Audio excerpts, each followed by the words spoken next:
And we're back with another episode of the Lakers Fast Break podcast. It's Gerald Glassford. Come right back at you here from Lakers Fast Break. Pop Culture Cosmos, where we cover the latest news and trends in pop culture each and every week, twice a week, wherever you get your podcasts, on the latest Pop Culture Cosmos. We're talking about the Golden Globe nominations. Five Nights at Freddy's 2 kills it at the box office. Plus, everybody wants a piece of Warner Brothers. We discuss the original purchase by Netflix and the possible hostile takeover by Paramount. We talk about all that and more on the latest Pop Culture Cosmos, wherever you get your podcasts under the channel name Pop Culture Cosmos. Plus, also, I want to give a big shout out to No Joker, who was able to go ahead and create the Lakers Breakfast channel on Discord. I guess a lot of people are going to be heading there now in the future going forward because Playback, thank you for all the great years that you've been able to service us. Playback.tv/Lakers Fast Break, and what may be the final game that we will ever be able to see together as a community on Playback. If you want to go ahead and check us out on Discord, I guess it's under the Lakers Breakfast channel where we get together. So I want to go ahead and keep that in mind in the future. But thank you. Big shout out to No Joker for helping us out with that, hopefully going forward. And then also as well, thank you to Playback for many years of great entertainment right here along with us and a great community that we were able to build on the Lakers Fast Break channel on Playback. Oh, yes, absolutely. It was, JY. Absolutely. Very embarrassing indeed. But it is, of course, Gerald Glassford. Thanks again for watching this thing. Would be remiss if I did not say during this holiday time of the season, you got to see my Christmas tree right there. I got the lights put up and everything, all that. Everything is all nice and cozy this holiday season. But it's time to really get serious. This is the gift giving time right now, guys. You got to come up with some good gifts for your family, for that sports or pop culture lover in your life. And there's no better place to go than the guy who made that awesome Luka Doncic canvas art right there. The awesome Kobe Bryant canvas art right there. And of course, Kobe and Gigi right here. This awesome pillow you've seen on Joe's channel when he wears the Drip Show hat, the detail there, shirts, posters, a whole lot more. Go ahead and start by following at Drip Show Shop on Instagram and Twitter. Message him, let him know what you're thinking of as far as maybe a crossover between sports and pop culture, something Dodgers, something Lakers, something your favorite team, or if you've got a Swiftie in your life or like, because I know JSJ really likes Taylor Swift. So maybe he'll go ahead and hit up Drip Show on that. Or, maybe K-pop Demon Hunters or something else in the world of pop culture. Maybe he can go ahead and design something for you. So go ahead at Drip Show Shop on Instagram and Twitter and go ahead and make sure you get that gift until he can make it for you and make all your dreams, your holiday dreams, come true at Drip Show Shop on Instagram and Twitter. Well, the Lakers came in tonight, quarterfinals of the Emirates NBA Cup, looking to see if they can win tonight over the Wemby-less San Antonio Spurs. No Victor Wembanyama in the lineup. And, well, right from the get-go, it didn't look like it was going to be that much of a daunting task originally because the Lakers took an early lead in the first quarter, but started to unravel right around the end of the first quarter, early part of the second, with the Lakers unraveling, getting a bunch of tees. Basically, the defense started to unravel itself. And pretty much when you're giving up so many points as they did in the first half, 70 points in the first half they gave up, and it didn't do a whole lot better, 62 in the second, as they outscored the Lakers in 3 of the 4 quarters and never looked back. The closest I think the Lakers got was 9, I think, in the fourth quarter. But yeah, really wasn't much of a threat. Fake comeback by the Lakers, too little, too late. And despite a good effort, valiant effort from Marcus Smart, the Lakers didn't get much else tonight. as the Lakers get trounced. You're Antonio awesome. Spurs 132 to 119. Thank you so much for Daniel. Barry Sports Highlights, becoming another member. Truly appreciate it. Celebrating 14 months of membership. Thank you so much. Appreciate it. As always, Dan, you're the best, my friend. DBSH, I'm sorry, DBSH Sports Highlights, Daniel Barry Sports Highlights. Like and subscribe to him. Yo! Also, of course, don't forget, again, the Lakers just absolutely just could not get it done. The defense, obviously something we've addressed here on this show many times. Something that, and if the offense, the starting lineup, it's not clicking, not getting it done, could the bench give them support? And early on, the bench was not giving them support enough. But Marcus Smart, as they closed out the half, tried to valiantly get the guys going on the defensive end, even if it was by himself at times. I know that Jovan Buha was tweeting as far as praising the work that Marcus Smart did coming back from a few days of injury. He did provide his best game for the Lakers overall, but outside of a 35-point performance from Luka Doncic, 35 points and 8 assists, the rest of the team kind of fell flat. LeBron James with 19 and 15 and 8, but underwhelming 0 of 3 from 3. Rui Hashimura only 8 points. DeAndre Ayton 11 and 8. Austin Reeves 6 of 16, again struggling from the floor, 15, 8 and 7 for him. And outside of Marcus Smart's 26 points, the Lakers only got 5 more points after that off the bench, and the Lakers lose 132 to 119. They are eliminated from the NBA Cup. The San Antonio Spurs move on to the semifinals here in Las Vegas against the Oklahoma City Thunder, who won by almost 50 today against the Phoenix Suns. So even with Victor Wembanyama, I don't see them getting past the Oklahoma City Thunder, but they did get by the Los Angeles Lakers today, who fall to 7. Let's see how far down the standings they go. They're going to be 17 and 7, which would put them, I think, third or fourth in the Western Conference standings. Waiting for them to update on ESPN.com. We'll go ahead and do that here in a second. But again, great to have you guys here. Truly appreciate Daniel Barry Sports Highlights. Yo, he's thinking OKC and Knicks. Vegas. I think that's a very definite possibility.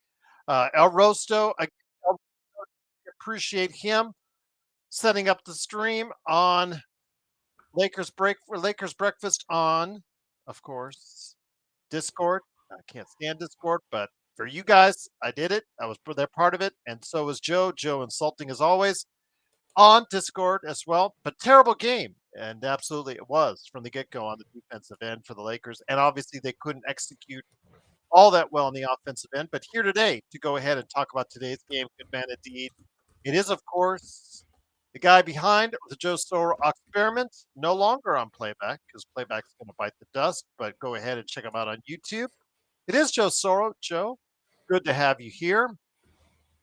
Actually, from latter part of the first quarter, Lakers lost their composure, got a couple tees, turn over the ball, got too careless with it. They started executing poorly in the offensive sets in the half court.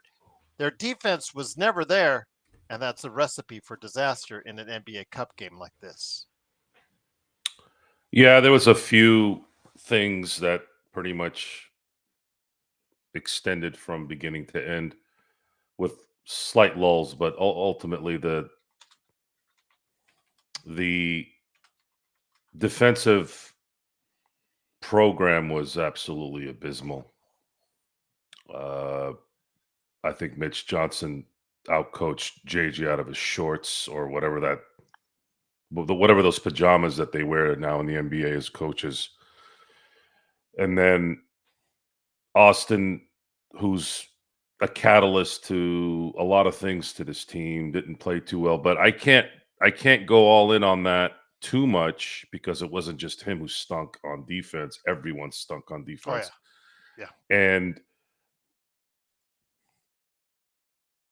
you did have Marcus Smart solidify the bench. I mean, he dropped 26 points and he was hitting timely threes too. He was hitting threes when they needed it. 8 of 14 overall from three. But Yes. yeah, but they could not stop anything. They couldn't stop the shots. They couldn't stop any pick and roll. They couldn't stop any. They try to. I'm gonna enjoy the awful coaching video tonight if he puts it up, because drop coverage was the main theme tonight, and for some weird reason, drop coverage kept happening while the Lakers were watching the Spurs hit every shot. So were they all just hoping that they'd miss shots? Is that what it came down to tonight? I guess so, apparently. Plus, also, who cares about boxing out, Joe? Really? Who cares about boxing out? I guess it's not Well, the that important. boxing out part, if you watch how these guys slither in and out, there's a fundamental defect that the Lakers have had for a very, very long time. And when I think back at a system, like there's really no system in the NBA anymore. No one runs a triangle, a flex type offense, whatever. No one runs anything that's familiar to me. Everything seems to be kind of like a D'Antoni type offense of 7 seconds or less, but they've extended that to maybe 14th because they don't really need to. They don't need to play what at that time was the no huddle offense. So this is how I used to compare the 7 seconds or less no huddle. That's what it was. Remember the K gun, the Buffalo Bills in the early 90s? I So the do. K gun was so astronomically effective, and it was difficult for a defense to acclimate to that. It took them a few years to catch up to it finally, maybe like 2 or 3 years. And and then NFL has that habit. Look, you're seeing it with Patrick Mahomes and the Chiefs right now.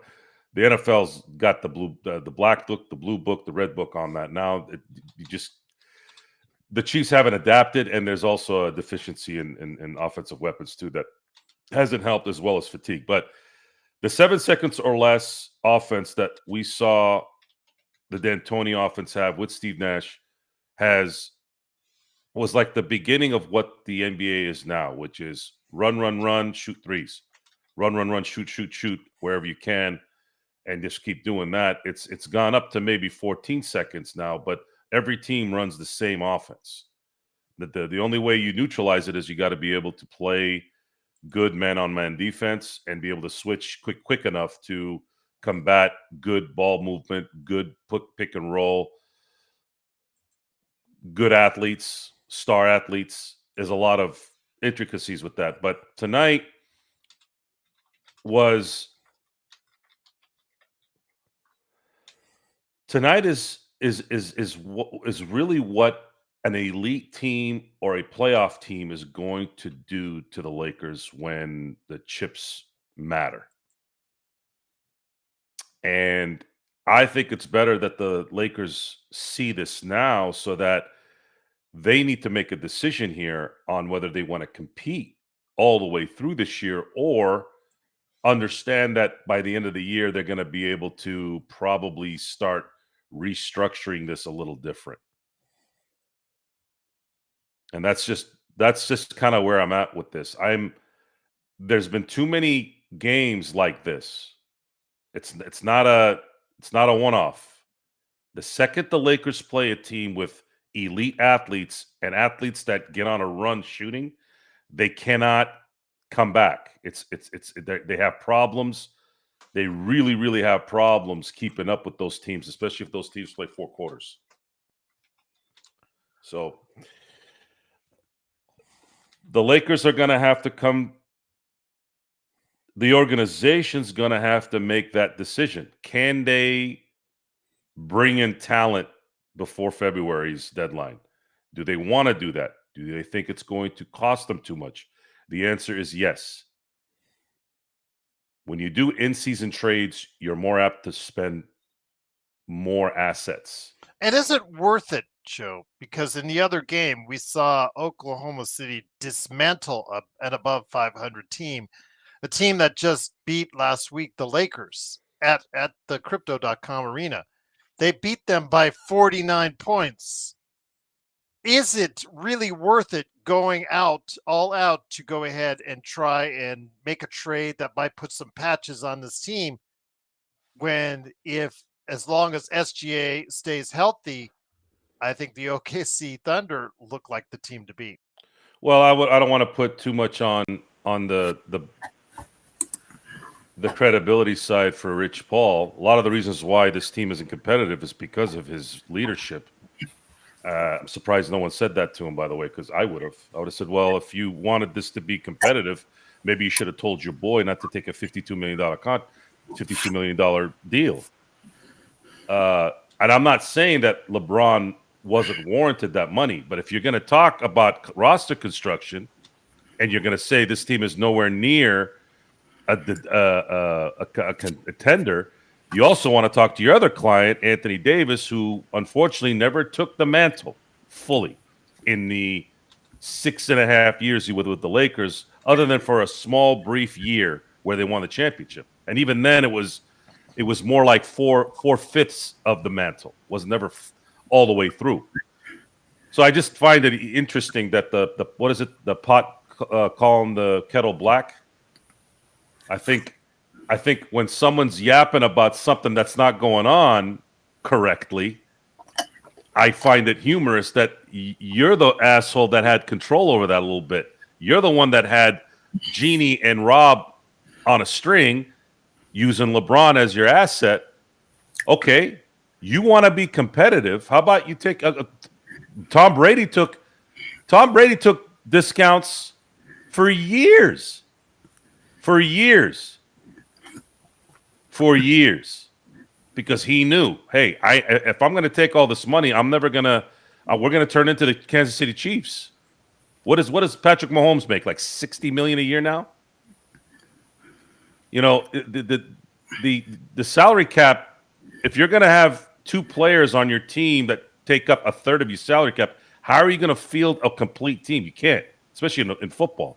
Now the NBA, it's almost even worse now than the actual hard cap, because you could always use bonus money and you can restructure money in the NFL at the very least. In the NBA, you can't do shit. Once you get to the second apron, you're done. Oh, hold on, Joe. James Hex 1764. Do not ever say that I'm not a true Lakers fan. I bleed purple and gold more than you ever will in your entire life. I was born in Inglewood, California, a block and a half away from the Los Angeles Forum. I've got a tattoo of the Lakers right here. Right here. So listen to me, numbnuts. If you're going to go ahead and call me out because I tell it like it is, I tell you the truth. I don't insult your intelligence. I don't throw flowers when there's no flowers to be had. Then you can just go find yourself somewhere else to go ahead and plant your garden. Because I'm going to tell you right now, don't ever say I'm not a true Lakers fan, because I bleed purple and gold more than you ever will, numbnuts. And that's all I got to say about that. And here today to go ahead and discuss today's game is a good man indeed. It is, of course, my good friend indeed. It is, of course. I hope somebody screenshotted Gerald's lips right at that moment. No, I hope not, because it is, of course, Legend from I Got Next Sports Media. How you doing, my friend? Pretty good. How about you guys? Oh, I just love going off on somebody's idiocy. So, James Hex, go to hell. But anyways, I wanted to go ahead and say, Legend, again, today the Lakers showed a lot of the flaws that we've been discussing for the entire year. And JY, if you want to see what we've thought about the Lakers, go to our season's predictions. It's still in the notes. None of our entire 12, 13 people that made predictions from our panelists thought the Lakers were above a third place, or they put a fourth place team in the Western Conference. So that should give you an idea of where realistically we think they are. And Legend, they got a taste today of what it's like. Again, if that starting five is not clicking, it's a tough ride. It's a tough ride because they have a lot of flaws that can get exposed real easily. And there's a team at OKC. You're not giving the title away, but they are the heavy favorites. They're 23-1. I guess these games don't count today. Is that correct? 17 and They counted it. They got 24-1 now. because it's the actually hasn't changed yet. I've checked both ESPN and NBA.com. It still has the Lakers 17-6, but okay. If it goes to 17-7, all right, no worries. But if that's the case, again, the Lakers showed the flaws that they have, which is something they need to address. But the problem is, do you try to address it because is the gap just too large between the OKC Thunder or a team like the Lakers, Houston, and Denver at this point in time? Because those are the teams, and San Antonio. These teams are chasing OKC, but is there too large of a gap right now after what we saw tonight?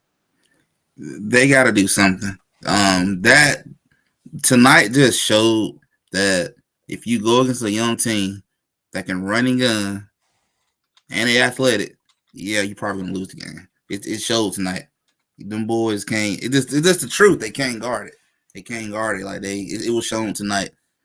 And if you were to play Oklahoma doing what you just did tonight, you're probably gonna lose close to some of what the Phoenix Suns just got did tonight. You probably lose about 40 something. You got to make some changes. You got to continue to get younger dudes who are more athletic, can guard, find some 3D wings. Some changes got to be made. Probably going to have to go and entertain Rui and some trades. You got to do something. Because if you're, like Joe said, if you're trying to compete, you're going to have to make some moves unless you are just waiting or something. But this current roster, no, it's not enough. It's not enough. I'm not going to completely say Oklahoma have won it all, but I'm about on the verge of thinking that this team look like. How can you not? How can you not? I mean, this team like they finna run through the West. Honestly, it did look like that. It like it's over with already. To be honest, you don't want to say that because again, if SGA does get an injury, I think it changes the dynamic of the entire Western Conference, Joe. And that's what I want to stress is because you have to stay healthy. You have to have a team that's still ready to compete, Joe. Because if SGA does get hurt, I think that gap has closed because I think SGA is the difference for OKC right now that these other teams just do not have. They not only have the depth, they have the quality, they have so many advantages. They have the defensive ability better than anyone else, but SGA drives this train. And like you talk about the head of the snake all the time, if that head of the snake falls or gets cut off for some reason, Joe, that does give a window to everyone else. Yeah, and in today's NBA, that's something you have to factor into the total at the end of the year, end of the regular season. You don't know. Wasn't like that before. You never saw Isaiah, Bird, McHale, Magic. Well, actually, Magic and Byron Scott both busted their hamstrings in 1990.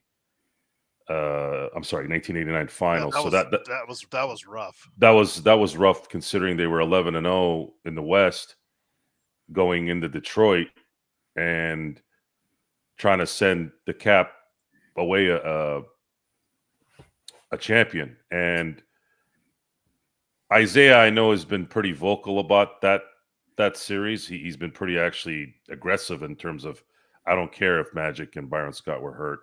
We kicked their what's, right?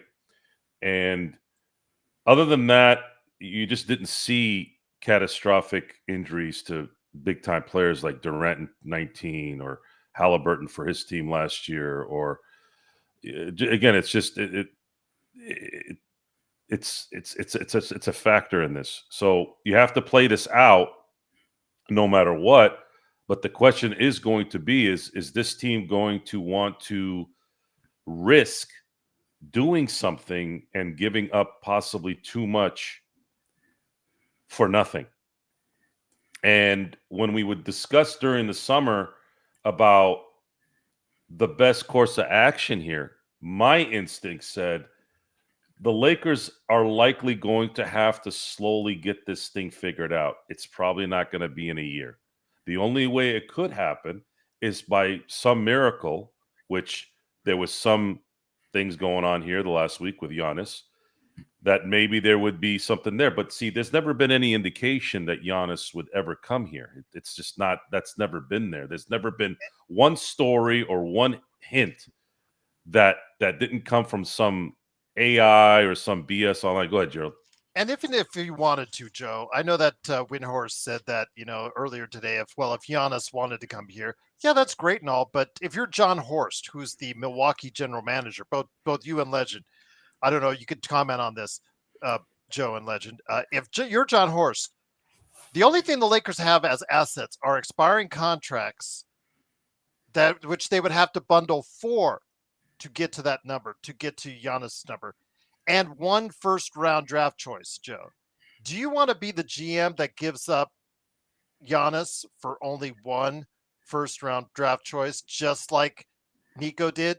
Do you No. want your likeness put up or as far as onto the walls along with all the other jerseys there, or do you want a statue made of yourself, and right next to crypto.com arena next to Nico Harrison, Joe? I mean, that's what we'd be talking about, because if you're going to send Giannis for just one first round draft pick and some expiring deals, you and I both know that's not going to get it done. And you would have to tell Giannis it just can't. They can't do it. They can't do it. There's only one way for that to happen, and that would be Giannis demanding to go to the Lakers. Lakers couldn't even manipulate a three-way trade to get enough picks to satisfy Milton. So that's the problem. My advice to Giannis has been, don't do any of that. You don't want to be that guy. The I was going to say Milwaukee Brewers. The Milwaukee Bucks have done everything for him. Everything. Mm-hmm. It's not a secret. They have done everything. They have taken on contracts for the next 4 years to go get as much help as they can, regardless if it's really anything. I'm sorry, but Miles Turner, I thought that was probably their worst pickup I think I could think of. And then waiving Lillard on top of it. Waiving Lillard so that they could get to pay him, right? Getting Lillard, that's the sad part about that, is I thought Lillard would be. See, to me, that was really trying. It's just they didn't anticipate Damian Lillard missing Portland. I don't know any human being in my lifetime that's ever missed Portland. He's the only one. So they're trying, man. They tried. They really tried. And I'm sorry, but that's life, guys. Sometimes you try your ass off and it don't work. My advice to Giannis, and it's going to be the same thing no matter what, play your contract out. You have 18 months. Play it out. You're still going to be good for at least 2 or 3 years after 2027. Play it out. Let management, let ownership know, guys, I'm going to likely leave this summer. If you guys want to trade me, my only problem is I'm probably not going to extend with the team you trade for unless it's the team I want. You guys would have to let me go. And give them that courtesy. Give them that courtesy. If you guys send me somewhere that I want to go, then I'll sign the extension. But if you guys can't do it, please respect that I am going to test free agency and I'm likely going to leave. That's how I think he should handle it. Just to let you know, JY, the Lakers are 22nd in defensive rebounding, 27th in offensive rebounds. They just don't get rebounds. And that is a problem. I said this on the show the other week, Legend. Brian Windhorst, I usually criticize a lot of stuff that he does, but he did do enough basketball nerd research. I didn't even know this was a stat, but apparently box outs is an analytical stat. And the Lakers are last in the league in box outs. And if you saw the game tonight, you could understand why. But let's get it to the San Antonio Spurs. We talked about this on both Discord and Playback, where it was just you could see the future with Harper and Castle. Those guys really click and have so many unique ways and so many unique things that they can bring to the game as far as dynamically, whether they're playmaking, scoring, or defending, because they're both what 6'5", 6'6" guards, long arms, can really do a lot of things on defensive end. I think there's a day they're going to have to commit to them, and it might be sooner rather than later. The Spurs are the one I've been saying they keep an eye on them, because they're the one that can make that move for Giannis. They got the draft picks. They got all the young assets. They can do it. They have no problem being able to do it. Maybe you want to add De'Aaron Fox in the picks and make it happen. But they got a bright future with them two young pieces. They look really good. They are up and coming, and they're gonna be the year of Spurs to make the playoffs. It's gonna be the year, and this is the. They could be the team that could get Giannis. Mm-hmm. They got all the assets. I mean, OKC, Houston, they probably have maybe a little bit more attractive assets, but San Antonio does have players, salaries, and picks that could match Legend. So if he says I just want to be traded to a winner and a chance to play, and if Wemby makes a call to Giannis and says, "Hey, bro, come on down to San Antonio, come over to the Alamo, and we'll go ahead and win this time around," that might be enough to get Giannis to San Antonio. Might just be enough, and stars talk. Everybody in the league know each other, so I wouldn't be surprised if they're talking behind the scenes, and maybe there's something the Spurs might look at. They may look at how they're positioning themselves in the playoff, going to a playoff time, and may decide to make that move and go forward. Why not? Wemby's young, so. But the Lakers themselves, again, coming off tonight's loss, 132-119. Joe, again, this team, besides an athletic 3-and-D type player dynamically that you need to put in the starting lineup, we saw deficiencies off the bench outside of, again, a great game by Marcus Smart coming back. But it's hard to trust Marcus Smart, Joe, because he's gotten hurt twice already. He's been out multiple games on 2 occasions already. This is the exact thing I talked about. So while everybody in Lakersville, as far as the Johan Buhas, the whoever you want to throw in there, as far as all these LA shows, will start talking about put Marcus Smart in the starting lineup, and I can understand why. It's so hard to commit to it because you don't know how soon or how long he'll stay in the lineup, because he just has right now that injury history now going forward. I don't think it matters if they have Marcus Smart in there as a starter or as a bench player at this point. Their team defense is horrible. Their offensive rebounding is horrible. Their defensive rebounding is horrible. Their transition defense is horrible. Their half-court defense is somewhat respectful, right? Respectful. Respective. But it's just it's a fragmented team in a lot of ways. They're winning because they do have a top 3 player in the league. Austin is really good at what he does, playing outside his head a little bit, outside his mind a little bit on that. But then he's also deficient in some really important areas. Can't really guard anybody with athleticism one-on-one. Can't really react quick enough when the ball movement from the opposing team is crisp and fundamental. JJ Redick, and it's not just the Lakers. I think it's just the NBA overall. Fundamentals in the NBA are so bad because sometimes a veteran team or a seasoned team can combat athleticism if there's stout fundamentals. This team has no fundamentals. They're horrible at fundamentals. Rui disappears at least out of 4 games a week. He disappears for 1 out of the 4. He's okay for 2 out of the 4. He's 3, okay, a little bit better, and then maybe he'll have 1 really good game a week. That's pretty much all he is. Marcus Smart, I think, hit a zone tonight. He's not going to hit threes like that every game. They needed his offense more than his defense tonight. And then worse than that is you had your free agent pickup of the summer dropped 0 points.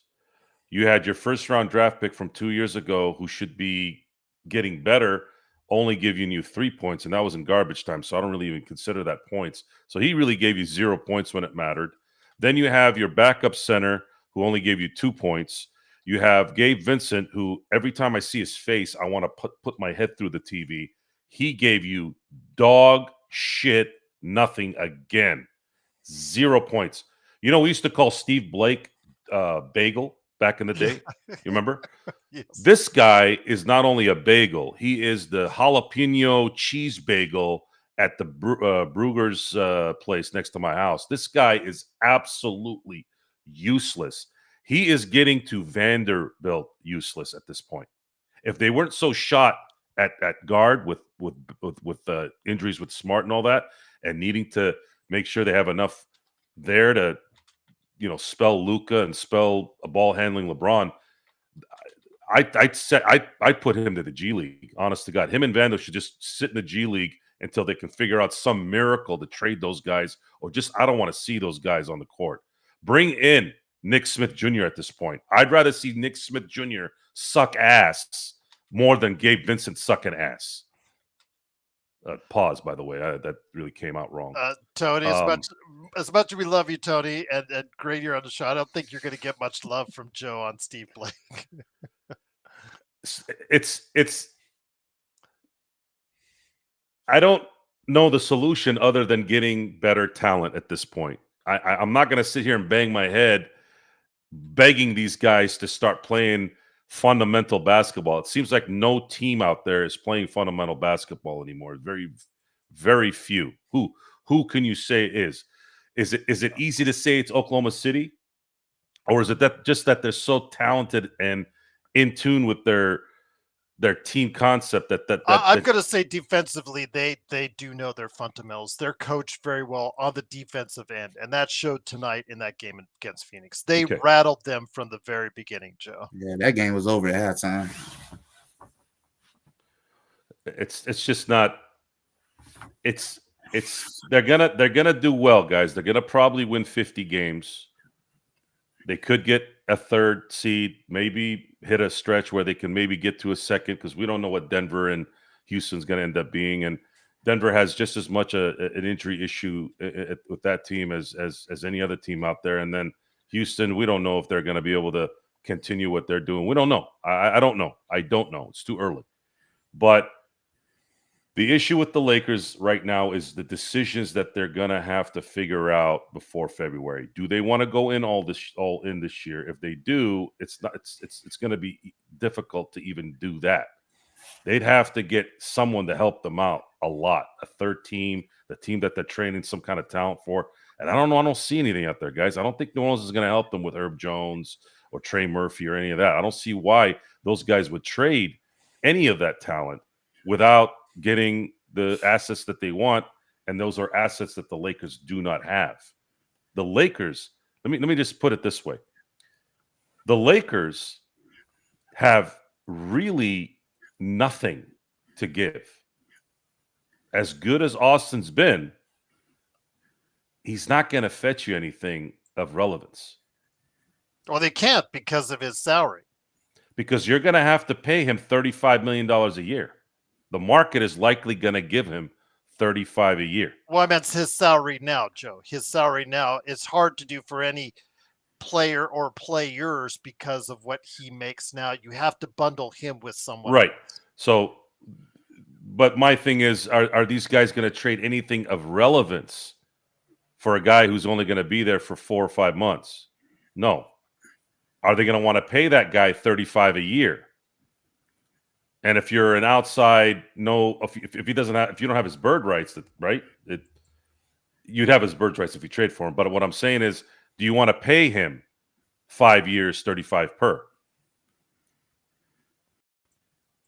That's $175 million for a guy who has played outside his mind for a non-drafted player, but has too many deficiencies when you start playing the guys that can run around you and shoot at will.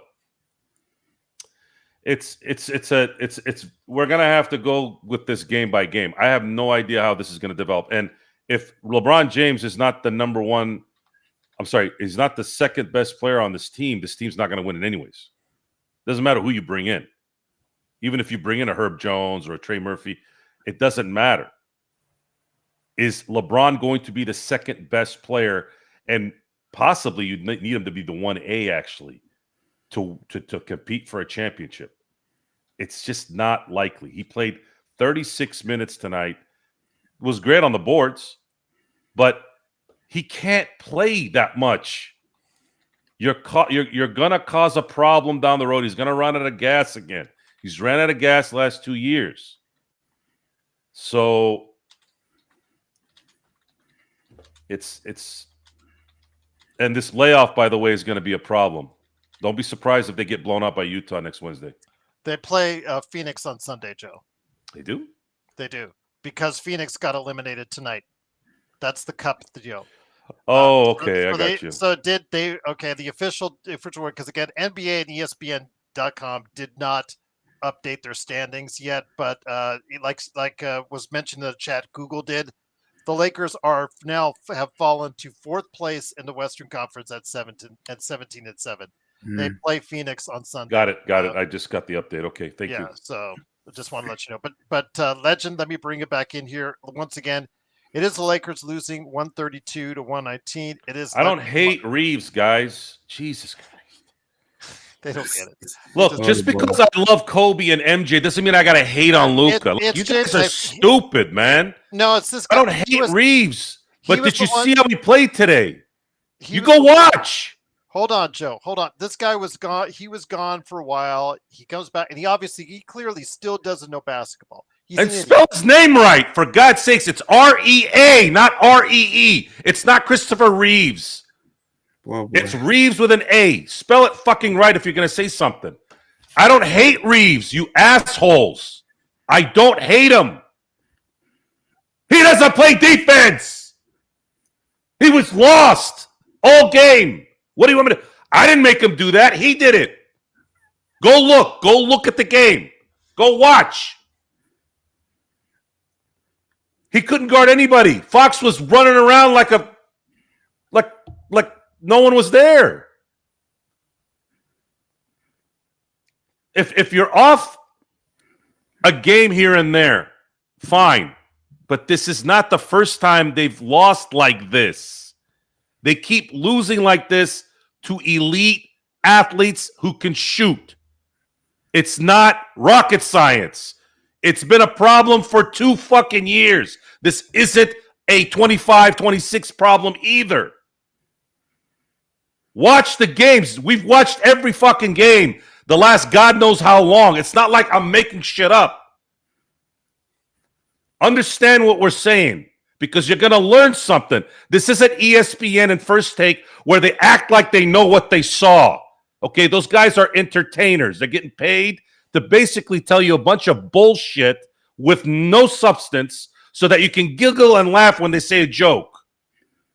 Charles Barkley made a living being a complete asshat. Once in a while. I call him broken clock for a reason. He's right like a broken clock is right. Twice a day.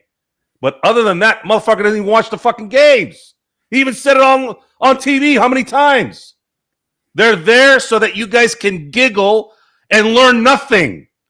All you learn is these guys are tired of this boring game. That's the kind of fucking commentary you guys have put on a pedestal. Well, we're not doing that shit here. We actually watch the fucking games. I actually will go through a quarter just watching the defense doing nothing. So if you want to start learning something, watch the show. If you want to feel good about yourself, then go watch that shit. Or go watch the other 90 fucking % of the douchebags that do podcasts that don't know dick, that look like they're sitting on a fucking toilet and talking on a mic. So, Legend. That's one thing I can say about James Hex is because he was gone for a while. And he was saying idiotic things like this before. And that's what, when you're an idiot, that's what happens when you just keep on saying idiotic things. So he's gone for a while. So this is his first chance to return. So he gets to rub it in on us on when the Lakers lose, which is something we like to do because we'll just shove it back in your face when you go ahead and try and troll us. But need I digress on that, Legend? But when you watched this Lakers team, when you watch any of the teams that go out there, I mean, a solid Phoenix team, which has had some pretty good wins. They had a win over the Lakers, have had some other good wins. They go into OKC and they get thumped.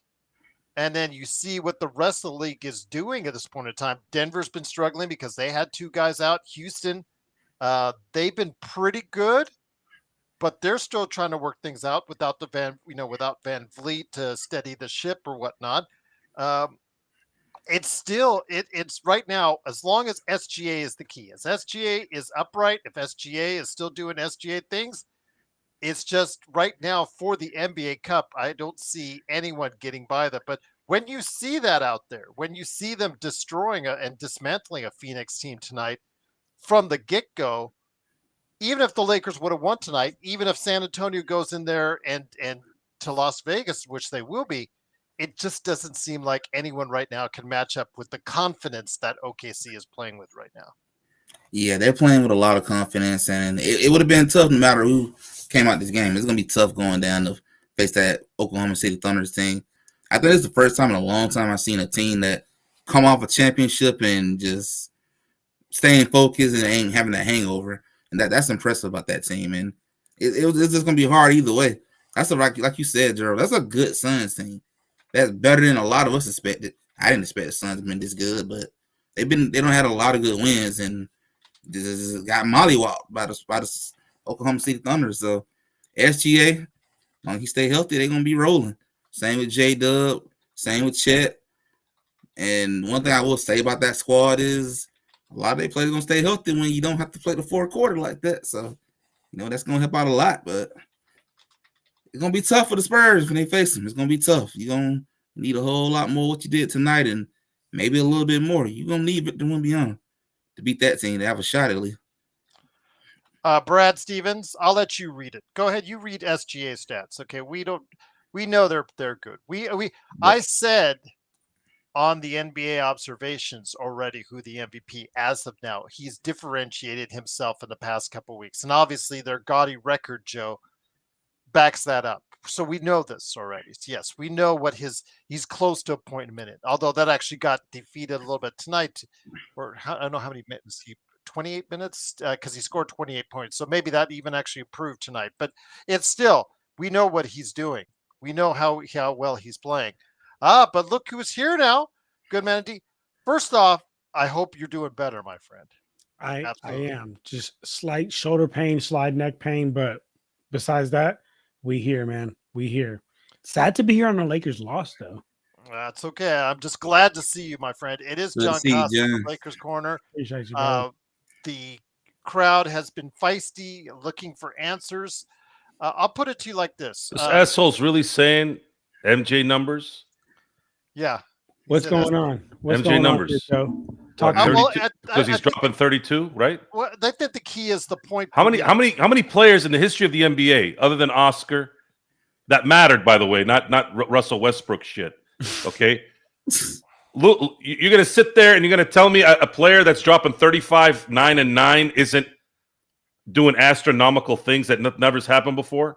Joe, you're gonna sit there and tell me this? Well, let me just say this, Joe. The only thing I can say is that the point per minute, he is close to point per minute, and I think the one, because Joel Embiid was flirting with that a couple seasons ago, but the only last one to really do that, I think, was Wilt, and I think that's the only thing really you can put a number as far as him being, as far as having an elite season like that, because he's just not playing enough minutes overall because the team is winning so much. But John, I wanted to go to get a question that was said earlier by, I believe, Jeremy, in regards to what we see with Austin Reeves, because he's, since LeBron has come back to more of a more competitive, feisty mode, it just seems like Austin Reeves in the past couple games just hasn't had it.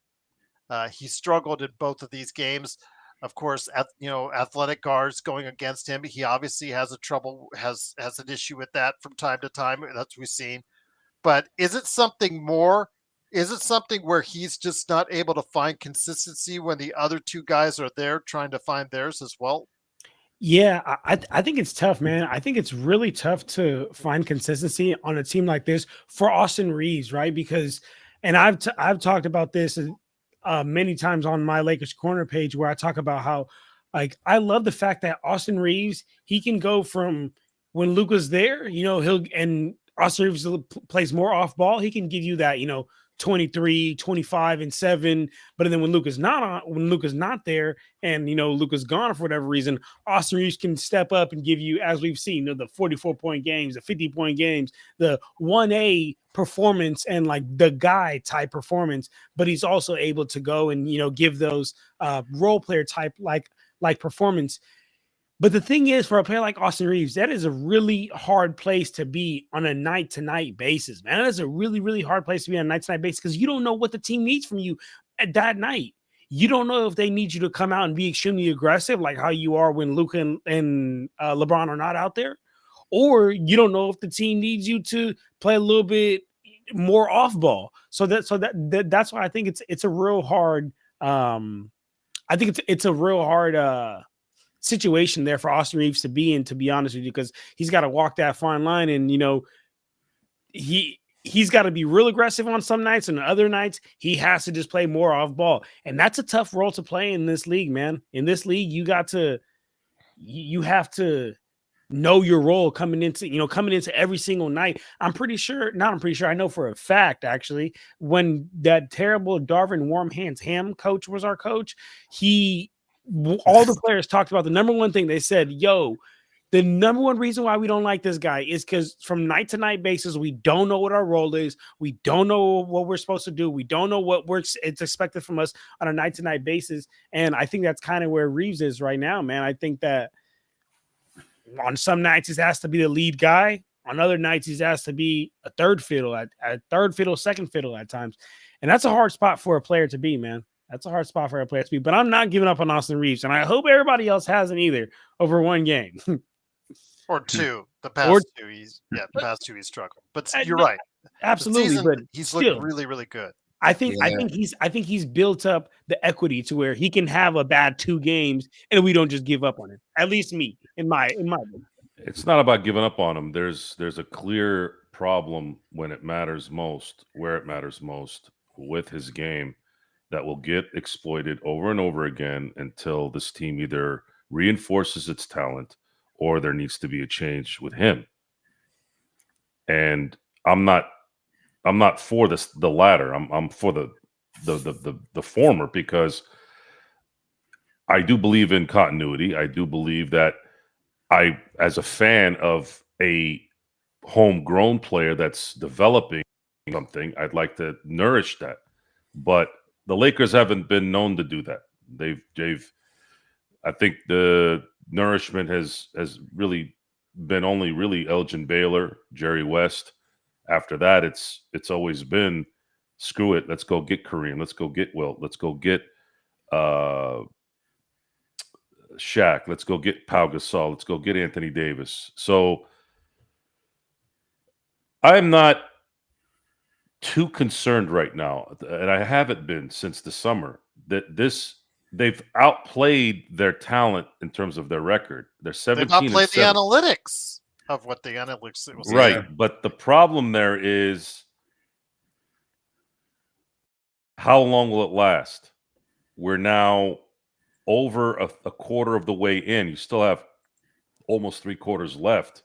When does that get exposed? That's kind of like we're waiting for the shoe to drop, right? We're looking for the anvil to drop on us at this point, because you cannot expect a 41-year-old LeBron James to save you again. And if you're thinking of Luka Doncic of saving you, there's a little bit more chance of that happening. But what happens when he has 2 guys on him that are constantly in his face, who are athletic, long-armed, and tall? It's simple physics at that point. There's only so much he can do, right? Yeah. So when guys like LaRavia aren't making you pay by doubling Luka.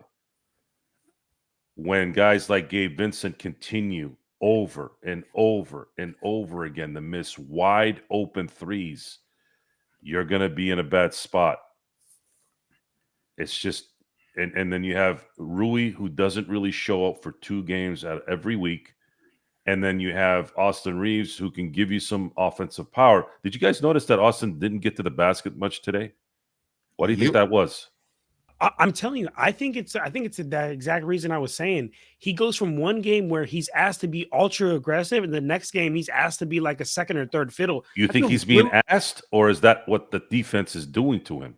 I think the defense doing it. I mean, I think it's what the defense is doing to him, but also at the same time, it's like if Luka's out there and you're out there, the ball should be in Luka's hands 10 times out of 10. So that means he doesn't have the ball in his hands as much, and he's not as aggressive, because as we know, Austin Reeves is most aggressive when he has the ball in his hands. So what does that tell you now? So if you're, but the problem with that today was when Luka sat and he didn't have anybody in his way to handle the ball, couldn't do that either.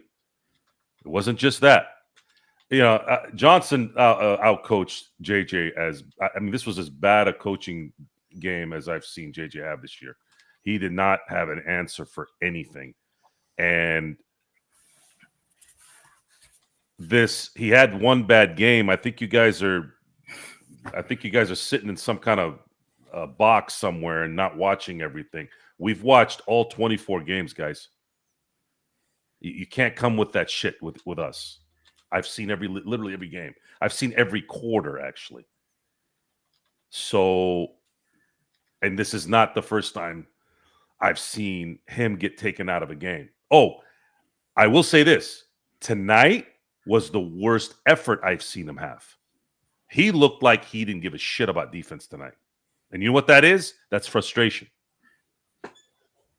That's how you separate the men from the boys, right? When you're frustrated, can you adapt to something else? If you're not hitting your shots, and that's fine.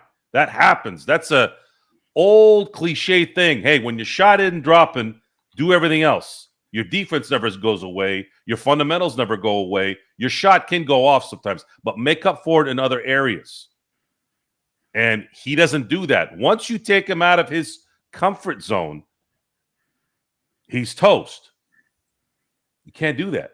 You can't do that and tell me that this guy's going to be a 35 per player, and you're telling me he's an all-star and he's going to be second. I mean, I've heard some guys say he's the number 2. He's not. He's a 3 with 2 in their prime stars. So the Lakers would need to have a prime second guy with Luka for me to say Austin could be a 3 there. He's actually a 4 to me. And you all know where I stand on this. I think he'd be the best 6th man on the planet if he just took that role.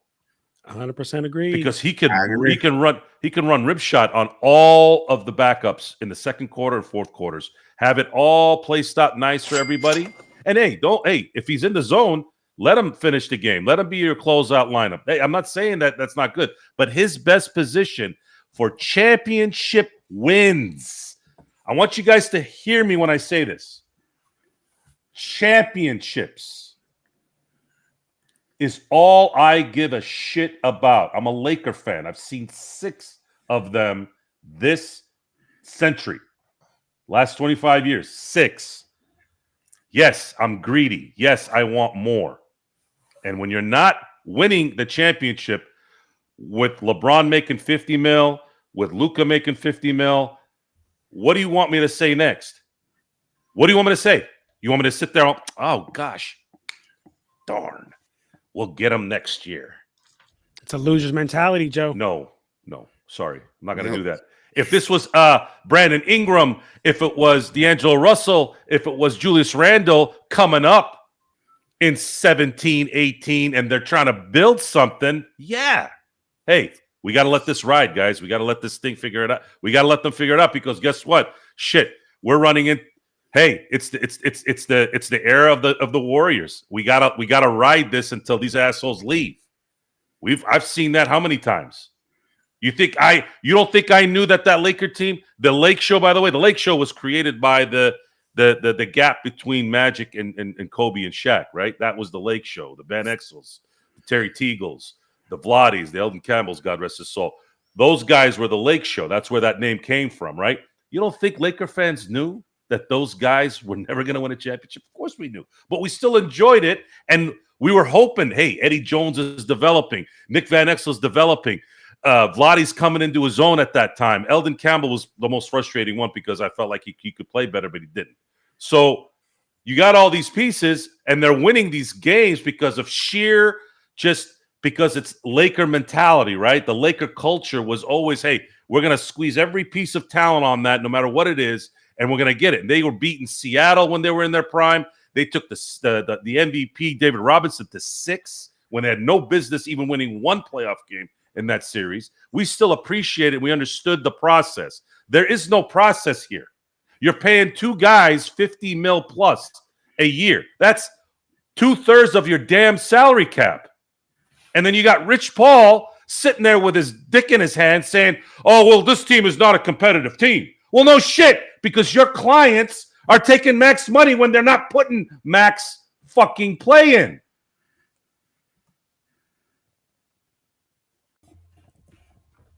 Oh, So before we head on out, go ahead. no, I so was just gonna, to put a button on this, go ahead, Joe. I know that there's a crowd tonight fucking with us.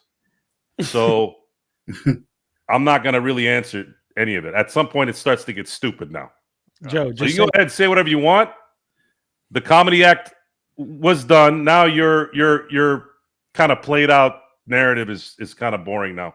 Joe, you just got to say lions don't lose sleep over the opinion of sheep. That's how I treat Black. But look, John, Gerald, well, Nick T Is he said here, by the way? you, I don't think Nick so. T said for you in the super chat, truly appreciate Nick T.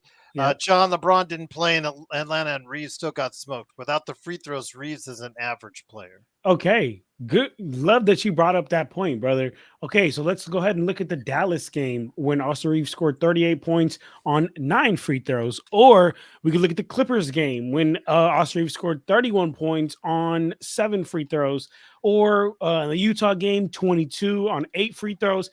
Yes, guys, Austin Reeves can get to the free throw line, but one thing that I want to get through people's head, y'all got to realize that there's a game within a game. And if Austin Reeves has the ability to get to the free throw line, y'all, that is a loophole within the system. And why would he not exploit? Like, I feel the same way about when James Harden came up and everybody used to hate James Harden. And I feel the same way about SGA, y'all.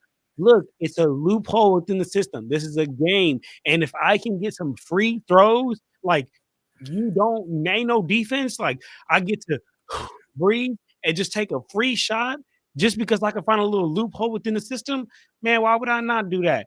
Trey Young do it, SGA do it, Harden did it, Austin Reeves did. Austin Reeves does it, and those are the type of players that they specialize in that. Man, that's what they do. So please, y'all, stop acting like that's not a skill. It's a skill. It's a real skill. And if you didn't believe that it was a real skill, look around the rest of the league. There's not a lot of other players that can do it at a high level like those guys that I just mentioned. So, yeah, I just wanted to add in that, like, come on, y'all, like, you got to give him credit for that. Like, he has a skill in the knack of getting to the line, and we're not just going to take that away. And again, I just gave you 4 games where he shot less than 10 free throws and had 30 plus. So we're going to get some final thoughts. Legend from I Got Next Sports Media, who'll be covering the college football scene on his next programs and also covering the NBA as well, and also the sports world as he sees it. So, Legend, before we head on out, wanted to get your thoughts on the East with New York and Orlando coming here to Vegas to go ahead and meet in the semifinals to face off against OKC and San Antonio. I think all of us, I don't want to save save the intelligence for everybody out there as far as, we all think that OKC is going to be favored. OKC is a huge favorite in the West, but who do you think will be coming out of the East to face the winner of the West in the NBA Cup? I'm going to go with the New York Knicks. I think the Knicks going to be the one to probably come out just because they've been playing unsuspected. I think the Knicks should be the main one to really come out. I think the Knicks are better than the Orlando Magic. Shout out to the Magic. They've been playing well, but I just think the Knicks should be the one to come out of this game. Okay. There you go. And for what are you doing right now on your channel, my friend, before we head on out? Just dropped my thoughts on the college football playoff controversy that's been going on with G5 and a lot of what Paul said on Get Up and even Skip. A lot of them taking their shots at the G5 programs. And I just did my Notre own Dame. video. Oh, Notre Dame. Yeah, we've been seeing a lot of that still going on. Almost a week. Okay, you call us crybabies. What are they doing right now in Indiana right now? Winning. But they're just crying. And I had to expose and to say, look, handle your business. You would have been in that situation. Blame the ACC, tiebreaker fault. Blame that. And I just talked about a little bit of that. And as well as what I said, James Madison, Tulane, they earned their way into the playoff. Okay, the system allowed it. So, hey, they did their thing. And then I'm also going to do a NBA talk tomorrow. There you go. And like I said, if you need me for the college football scene, man, let me know. Give me a heads up on the email. So will do. All right. Once again, it's Legend from I Got Next Sports Media. John Costa, Mr. Lakers Corner. If I'm not dropping my camera here, go ahead and send it over to you, man. That was just like, I watched it fall in slow motion. That was kind of funny. It's because you missed it earlier. I went face to face with James Heck and called him an idiot for James Heck. So wow, James Heck is still on here bothering people. He was gone away for a while, accrued no basketball information, and kind of came out of the other end dumber with his conversations tonight. He said accrued no basketball. Oh man. No, that's Canadian. Hilarious. Called me not. He said I wasn't a true Lakers fan because I have since. I call it like I see it. I call common sense, which obviously evades him at every turn. But what are you doing, my friend, at Lakers Corner? And any last thoughts on the game before we head on out? Lakers Corner, get at me, guys. I do 3-minute game recaps. I just actually posted it. I do a weekly show. Last week's show was with Joe, so check that one out. And then the week before was with Gerald. So if you guys want even more of Lakers Fast Break here, definitely get at the show here. And you can follow me on social media. On Instagram, it's Lakers_Corner. On TikTok, almost at 8,000. That's Lakers Corner 24. But get at me, man, and appreciate all the support. And as far as this game today, guys, last thing I gotta say is we let down Marcus Smart masterclass, and we let him down.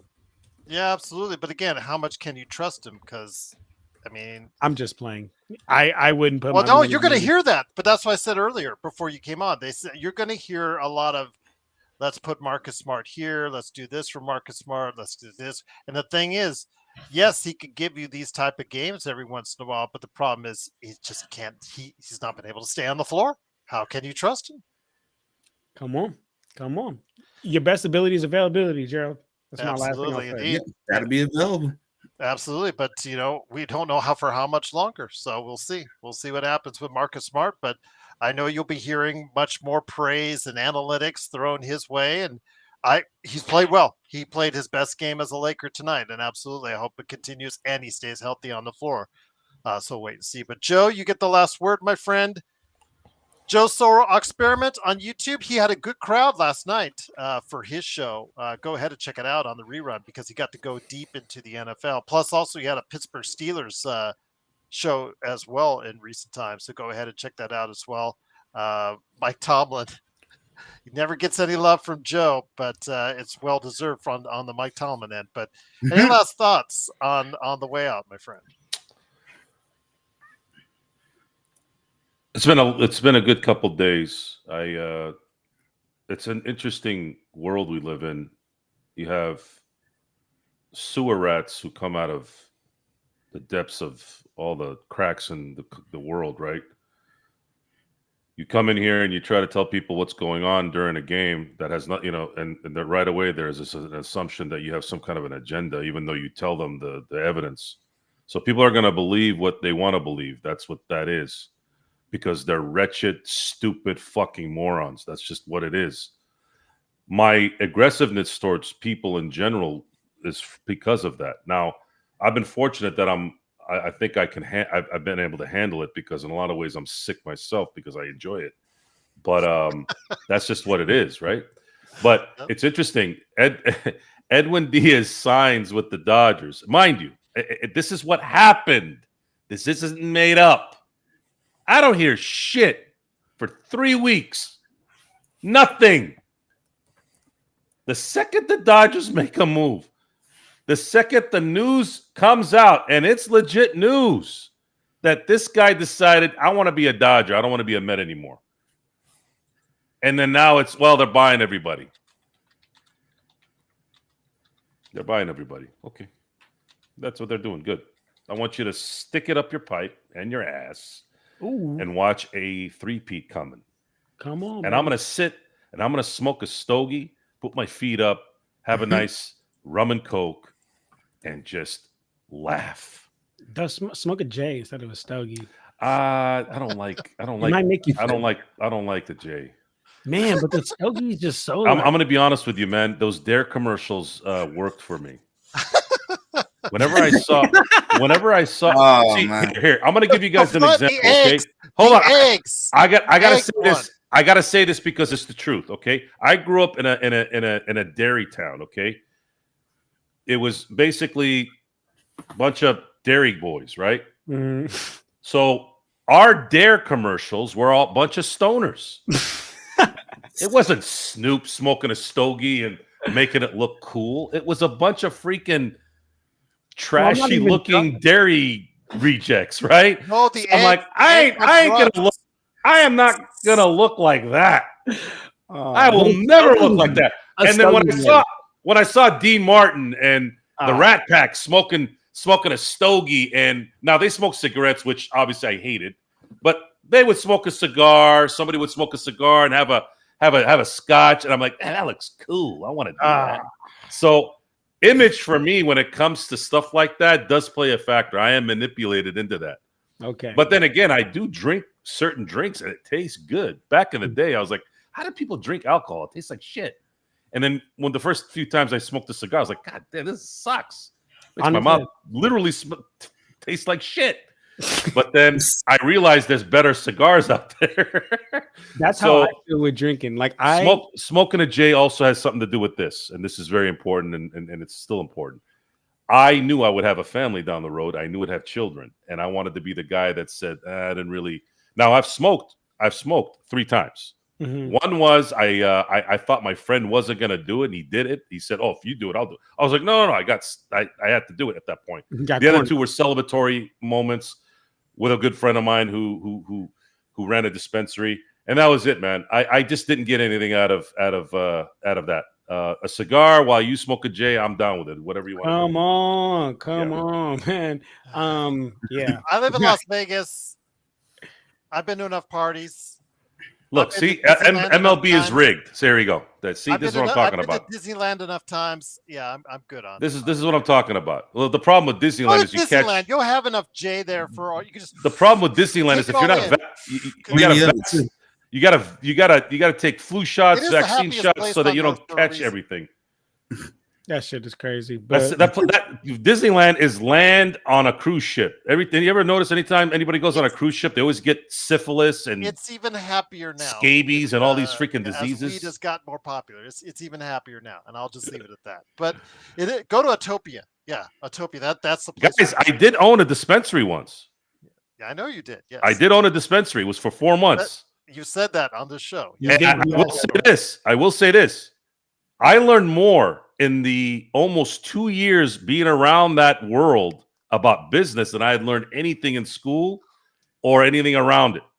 Yeah. But the problem with that industry was the industry. It just was full of just bad mojo. Wouldn't have worked for me. But I learned a lot, and I don't regret being in it. And again, when I say in it, I was never really in it. I was always just the business side of things. Chill out, Pablo. But in the end, it was just, the atmosphere was just not, I don't fit in those things. Everybody thought I was a cop.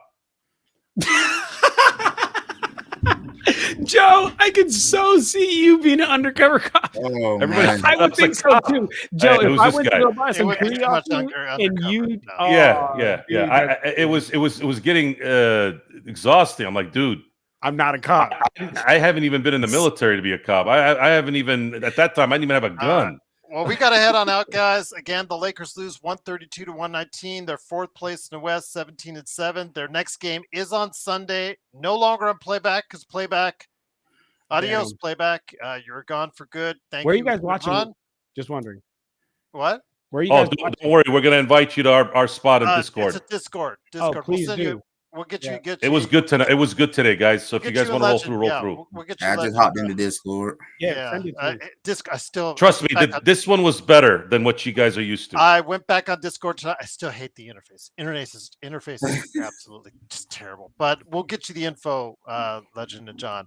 But it's, of course, Lakers fast break 132-119. The Lakers lose. We'll be back over the course of the next few days. We'll see if the Lakerholics do something on the weekend, even though they hate each other right now. So we'll see what happens during this holiday season. Don't forget our good friend Drip Show.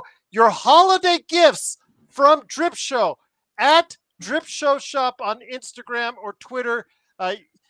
Drip Show. Any way you can go get Legend, man. If you could help Legend, or whatever you need some help on that, just let us know because we got. Dude, I trick everyone with this. Yeah, Look I how gotta talk to this tight guy. this is, and it's not a Dodger hat. People think, oh, it's a Dodger hat. No, look. There you go. We got to Drip get Show. Legend some Drip Show as well. But again, it is 132 to 119. According to James Hex, the idiot that he is, he says I'm going skiing. Got a mountain over there, Mount Charleston. Oh, man. So I guess so. I guess I'm going skiing. So that's what I'm going to do on the days off. You guys, just because you make up lies doesn't mean it's gonna happen. Like, what's wrong with you people? I mean, I've got You Mount people. Charleston right over there. I guess that's what I'm doing. What do you So mean, I'm, you people? I'm going What do skiing. you mean, you people? I'm about to go take Well, a shit, guys.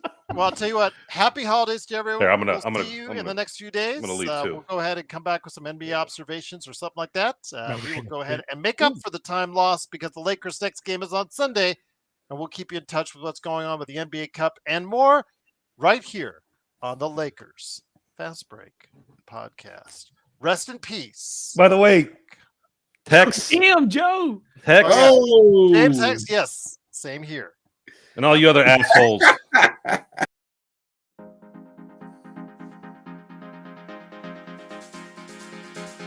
You got the attention. They didn't think I would do that, did you? Yeah, you didn't think I would do that, did you? No, they got happy. It's okay. Who was the other jokester that was yapping? Uh, Oh, Brad Stevenson or whatever the Yeah, fuck Brad, his name who is. became Dude, the Brad other- Stevenson was here today? Hey, Yeah. Brad, suck a oh, wow. knob Yeah. full of shit.